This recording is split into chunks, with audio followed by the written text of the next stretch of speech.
ஆனால் துரைமுருகனை பொறுத்த வரைக்கும் கேட்டினா வந்து அமைச்சர் பதவியை வந்து முதலமைச்சர் பரிசெந்தார்னு வச்சுக்கோங்களேன், பட்டாசு வெடித்து கொண்டாடி இருப்பாங்க கட்சியினரை. ஏதோ வேலூர் மாவட்டம் தமிழ்நாடு முழுவதுமே. ஏன்னா அந்த அளவுக்கு வந்து பார்த்தீங்கன்னா கட்சி இருக்கிறது கேட்டினா ஒரு பற்றுதல் இல்லாதவர் தான் ஒரு பொதுச் செயலாளராக இருந்துட்டு வராரு.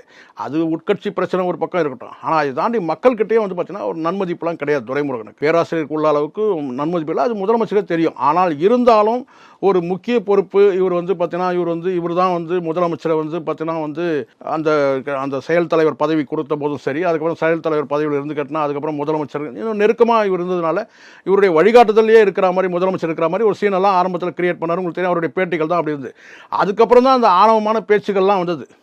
ஏன்னா வந்து கலைஞர் இருக்கும்போது கூட இந்த மாதிரியான பேச்சுக்கள் கிடையாது, ஆணவமான பேச்சுக்கள்லாம். முதலமைச்சர் வந்து பார்த்தீங்கன்னா ஏதோ இவருடைய சப்பார்டினேட் மாதிரி தான் அந்த செய்கை அந்த மாதிரி பேச்சுக்கள்லாம் இருந்தது. முதலமைச்சருக்குள்ள அந்த மரியாதை வந்து பார்த்தீங்கன்னா வந்து இவர்கிட்ட இருக்கின்ற மனதளவில் இருந்ததான்றது தெரியல, ஒரு பெயரளவுக்கு தான் இருந்த மாதிரி. ஆனால் அவருடைய பேச்சுக்கள் அப்படி தான் இருந்தது.